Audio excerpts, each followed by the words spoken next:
اور اے پیغمبر، تمہاری قوم نے اس قرآن کو جھٹلایا ہے، حالانکہ وہ بالکل حق ہے۔ تم کہہ دو کہ مجھ کو تمہاری ذمہ داری نہیں سونپی گئی ہے۔ ہر واقعے کا ایک وقت مقرر ہے اور جلد ہی تمہیں سب معلوم ہو جائے گا۔ اور جب تم ان لوگوں کو دیکھو جو ہماری آیتوں کو برا بھلا کہنے میں لگے ہوئے ہیں، تو ان سے اس وقت تک کے لیے الگ ہو جاؤ جب تک وہ کسی اور بات میں مشغول نہ ہو جائیں۔ اور اگر کبھی شیطان تمہیں یہ بات بھلا دے تو یاد آنے کے بعد ظالم لوگوں کے ساتھ نہ بیٹھو۔ ان کے کھاتے میں جو اعمال ہیں ان کی کوئی ذمہ داری پرہیزگاروں پر عائد نہیں ہوتی، البتہ نصیحت کر دینا ان کا کام ہے۔ شاید وہ بھی ایسی باتوں سے پرہیز کرنے لگیں۔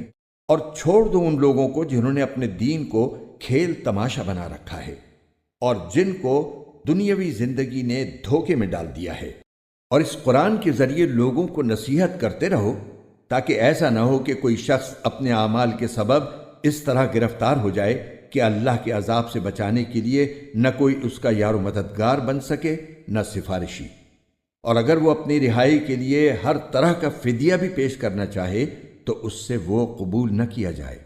چنانچہ یہی دین کو کھیل تماشا بنانے والے وہ لوگ ہیں جو اپنے کیے کی بدولت گرفتار ہو گئے ہیں۔